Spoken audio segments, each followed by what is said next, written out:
Los españoles llegaron a los valles centrales de Oaxaca en 1520. Cuando tuvieron contacto con sus habitantes, no pudieron imaginar que trataban con los descendientes de unos pueblos que siglos atrás habían logrado formar espléndidas culturas. Todavía podemos contemplar los testimonios de su energía creadora. Pese a todos nuestros adelantos modernos, la monumentalidad arquitectónica de Monte Albán aún nos maravilla. Varios siglos después de la decadencia de Monte Albán, esa creatividad fue utilizada, bajo el dominio español, para levantar los edificios religiosos y civiles que hoy dibujan la fisonomía del estado de Oaxaca. Con nuevas técnicas y desafiando todas las leyes de la arquitectura prehispánica, levantaron por los aires muros, bóvedas, columnas, techos y amplísimos arcos a alturas nunca antes imaginadas. Los frailes dominicos fueron los principales impulsores.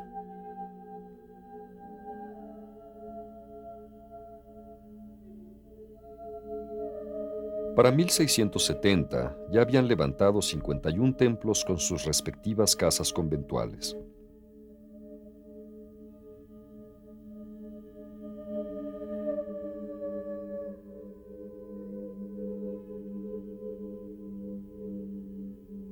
De todas ellas, sobresale la iglesia y el convento de Santo Domingo de Guzmán, de la ciudad de Oaxaca, antigua sede de la provincia de San Hipólito Mártir, el centro de operaciones de los dominicos en esta región.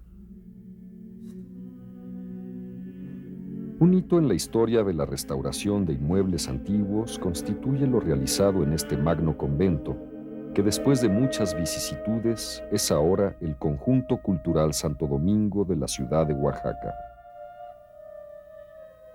En 1994, la Secretaría de la Defensa cedió la parte del exconvento que durante más de 130 años habían ocupado los militares.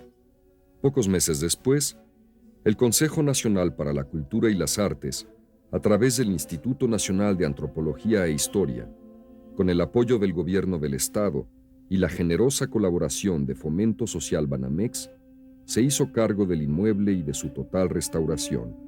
Un equipo de arquitectos, arqueólogos, historiadores, antropólogos, restauradores, museógrafos, canteros y albañiles trabajaron con tesón durante 4 años y medio.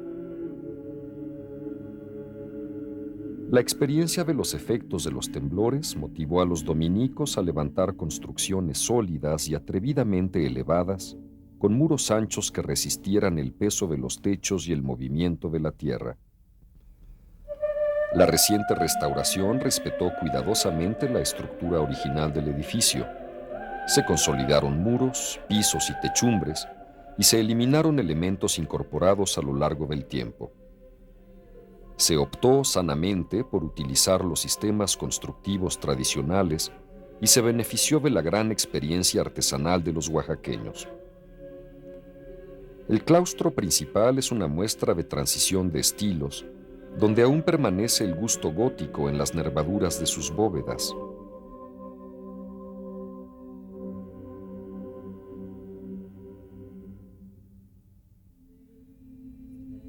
La fuente central, como un trébol de 4 hojas, escoltada por 8 columnas renacentistas, anuncia con el murmullo de sus aguas que se ha llegado a un lugar de reflexión y de paz. En torno a ella y en los pasillos del claustro, los religiosos impartían lecciones de catecismo, hacían piadosas procesiones y recibían a los feligreses de la ciudad y de los pueblos cercanos. En la parte alta estaban las celdas de los frailes.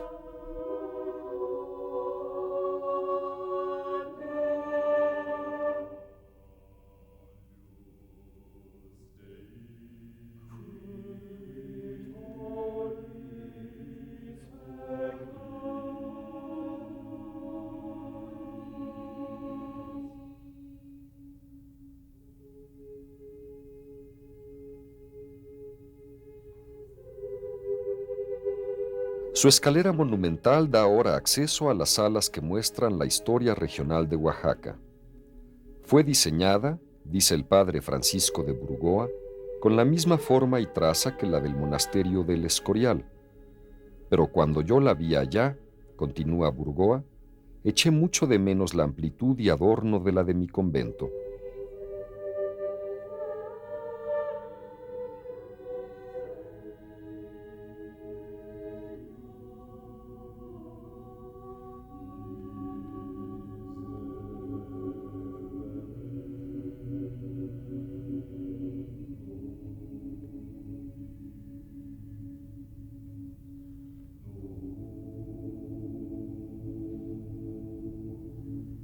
En sus muros y bóvedas está representada toda la simbología de la orden de predicadores, con Santo Domingo de Guzmán, su fundador, al centro, rodeado de los santos dominicos canonizados hasta ese tiempo.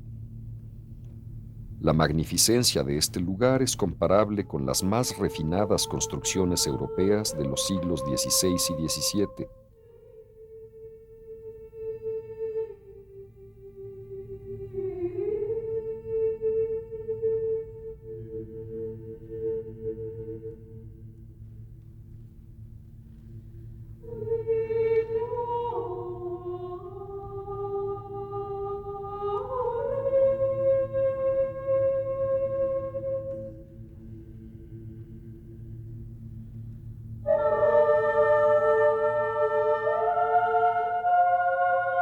En 1972 se instaló, en la parte alta del claustro, el Museo Regional de Oaxaca.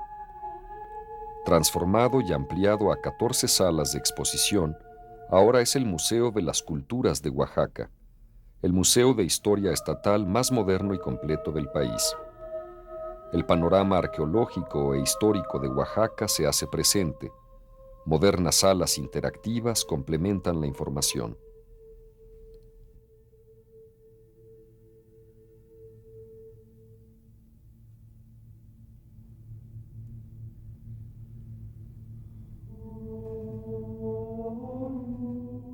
Los objetos presentados en las salas de arqueología, principalmente las esculturas, muestran la visión del mundo de los antiguos zapotecas y mixtecas, en especial su modo de relacionarse con las fuerzas naturales.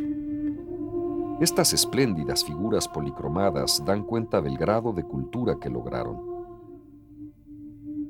En la sala virreinal se presentan objetos, imágenes religiosas, crucifijos hechos con pasta de caña o de madera que definen el nuevo orden establecido.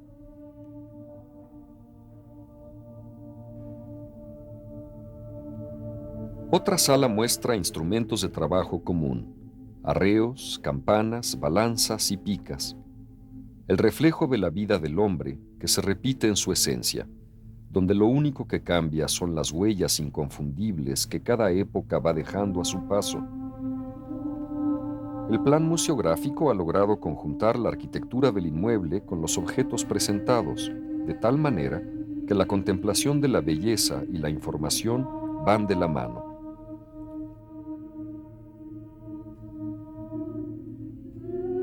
Entre las salas destinadas a la arqueología está, en cajas fuertes de vidrio blindado, la mayor muestra de orfebrería prehispánica con los objetos encontrados en 1932 por Alfonso Caso en Monte Albán.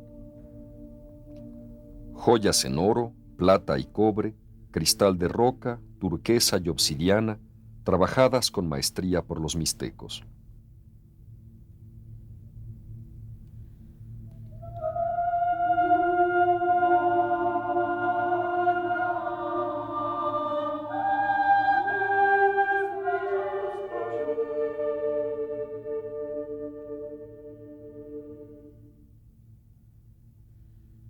La antigua idea de que una imagen dice más que 1000 palabras ha sido en todos los tiempos una idea verdaderamente revolucionaria, ya que los conceptos más difíciles de explicar entran por la vista.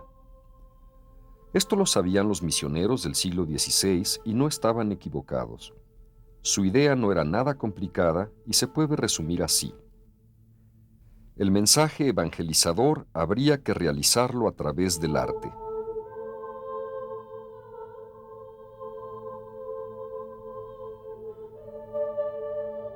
También fueron capaces de ver las cosas claramente y definir los contenidos. Las apariencias no debían ser sino símbolos de un orden ideal que constituía la única realidad auténtica.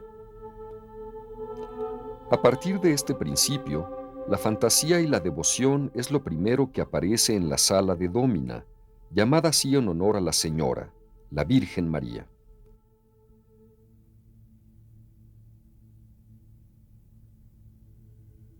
La belleza de esta sala destaca por encima de todo el conjunto y es paso obligado a otro espacio no menos espectacular por su composición, el coro de la iglesia, el lugar de oración de la comunidad conventual.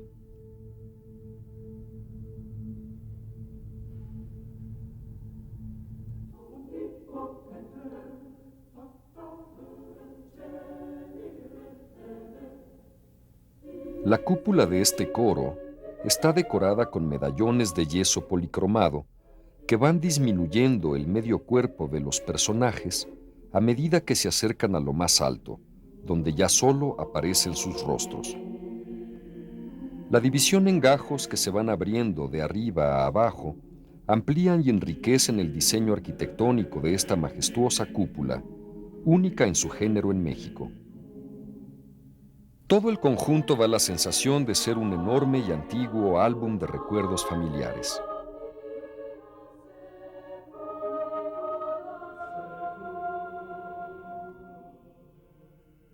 Por coincidencia de época, la decoración de todo el conjunto conventual es barroco.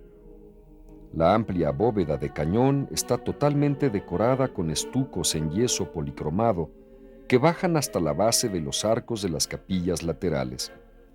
En todo el interior, casi no hay un espacio que no haya sido decorado. Por su complejidad, movimiento continuo y cambiantes luces y sombras, el estilo barroco es lo más parecido a lo que llamamos las entretelas del alma humana. A pesar de los intentos de los frailes por conocer el alma indígena, ésta conservó su secreto e identidad propios. No obstante, como escribió Octavio Paz, un fenómeno semejante al del cambio del politeísmo mediterráneo al monoteísmo cristiano, que 1000 años antes había transformado a Europa, se empezó a fraguar en el continente americano.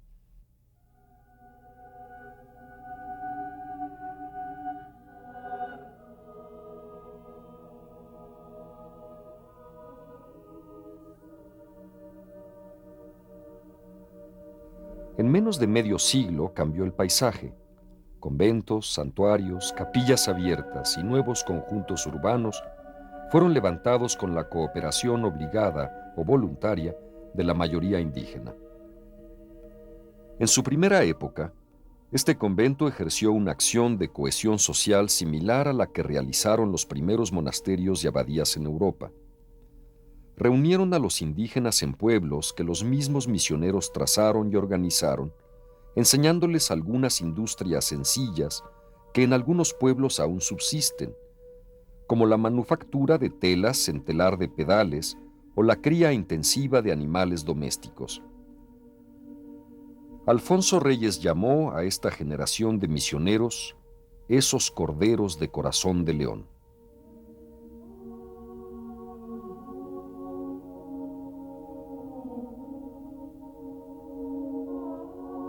En la restauración, las bóvedas del convento fueron consolidadas, las que faltaban restituidas. Los restos de un aplanado original hecho con cal y arcilla y bruñido con baba de nopal sirvió de modelo para la restitución de los aplanados en muros y bóvedas. Con ello, un brillo misterioso ilumina los interiores. La exploración arqueológica reveló muchos secretos: lavaderos de ropa, 2 hornos para quemar cal, otro para cerámica. En la huerta, que había servido como vivero para la aclimatación de plantas y semillas traídas de España, se ubicaron los antiguos canales de riego, drenaje pluvial y calzadas originales. Ahora se pretende hacer un jardín histórico etnobotánico con las plantas vivas, identificadas y documentadas, que se dan en el estado de Oaxaca. El sonido de la campana marcaba las actividades de la vida conventual, igual que la corneta la vida de los cuarteles. En 1812, el prior de este convento ofreció a Morelos disponer de las campanas de la iglesia para fundirlas y hacer cañones para la lucha de independencia. Después de consumada, el convento fue envuelto en las vicisitudes de la historia nacional. Parte del inmueble fue convertido en cuartel militar. Más tarde, con la desamortización de los bienes de la iglesia, los frailes se dispersaron.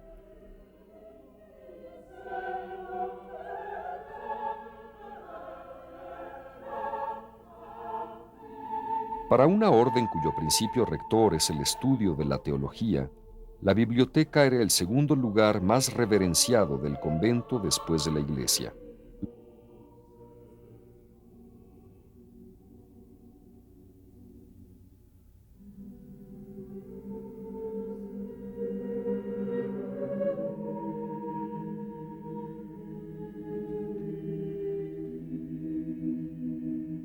Con marcas de fuego en los cantos y sanciones especiales, los religiosos guardaban sus libros de quienes intentaran sustraerlos. Así, lograron formar un conjunto de gran valor. La restauración del exconvento ha permitido reunir en un solo lugar, debidamente catalogados y clasificados, más de 23,000 volúmenes. Aquí se conservan, además de 11 incunables, el manuscrito incompleto que Fray Bartolomé de las Casas escribió en Guatemala entre 1536 y 37, titulado Del único modo de atraer a todos los pueblos a la verdadera religión.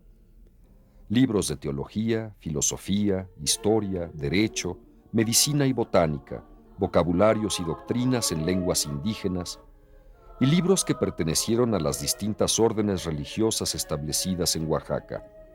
Un manuscrito ilustrado hecho por Fray Juan Caballero, titulado Dendrología Natural o Tratado sobre los Árboles y Hierbas, y dos obras que no podían faltar, Palestra Historial y Geográfica Descripción del padre Francisco de Burgoa. La biblioteca ahora lleva su nombre. Este dominico oaxaqueño dominaba el mixteco y zapoteco, sirvió en varios curatos de indios, fue 2 veces prior de este convento y es considerado por los historiadores precursor de los estudios etnográficos y el mejor cronista de las fundaciones de los dominicos en Oaxaca.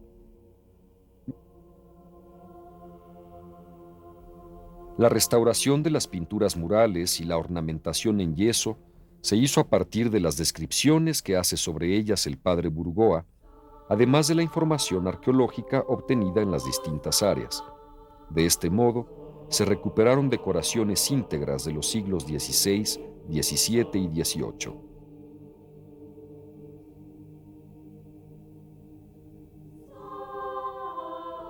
En el otro extremo, junto al templo, estaba la enfermería. Burgoa habla de ella con orgullo. Tiene la mejor botica que hay en la ciudad, dice. Al médico se le pagan 300 pesos al año y más de 100 al cirujano.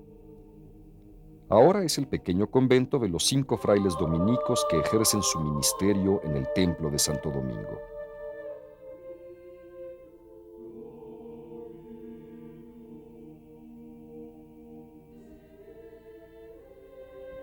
Enfrente, el edificio construido a finales del siglo pasado, donde se han establecido ahora las oficinas administrativas del conjunto cultural.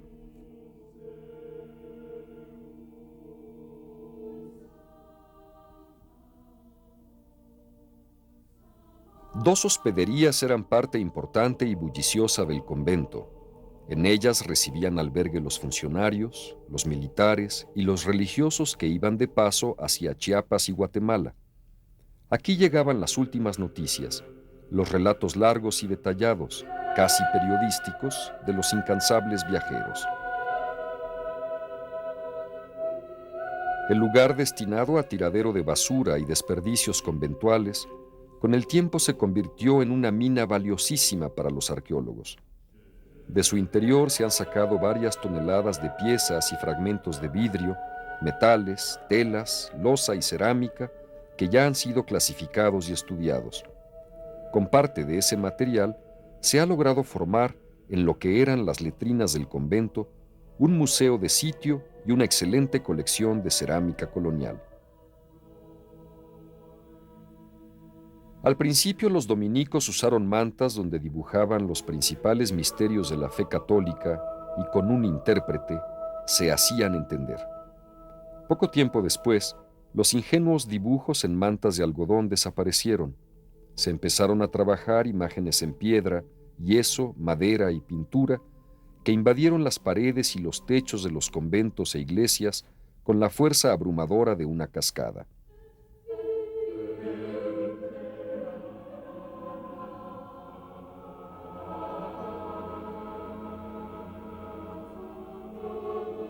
En 1956, el dominico Fray Esteban Arroyo decidió volver a levantar el retablo del altar mayor que más de 80 años atrás había sido destruido. Después de 3 años de trabajo con ebanistas, carpinteros y doradores oaxaqueños, entregó a la ciudad de Oaxaca este retablo de cedro dorado con hoja de oro y todos los elementos característicos del barroco, sobresaliendo las columnas foliadas huecas y las hornacinas aconchadas de los santos.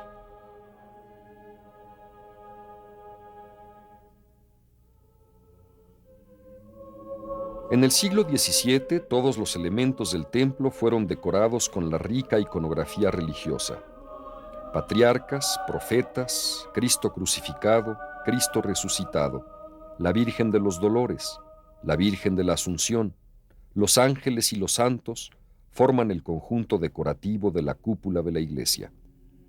De esta forma, la expresión realista del barroco fue usada para suplir la falta de comunicación hasta convertirse en un todo avasallador.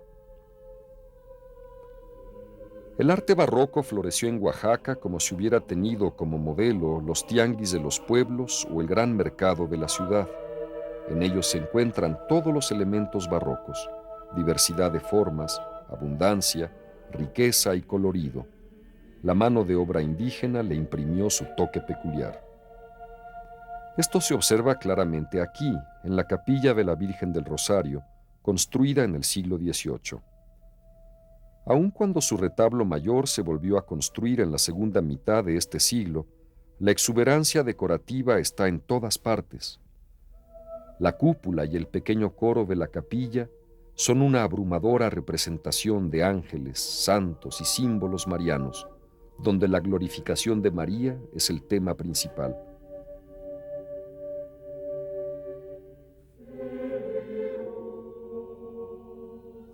Al entrar al templo, la figura de un árbol en estuco que sale de las entrañas de una figura humana recostada llama particularmente la atención. De los personajes aquí representados se ha pretendido identificar, entre otros, al rey David, de quien brota el árbol, a San Pedro y San Pablo, y en medio de ellos a Santo Domingo. Más arriba a Constantino el Grande y a Santa Elena, y a los reyes católicos, Isabel y Fernando, y mezclado entre ellos a Hernán Cortés. En la cima del follaje está la imagen de la Virgen María.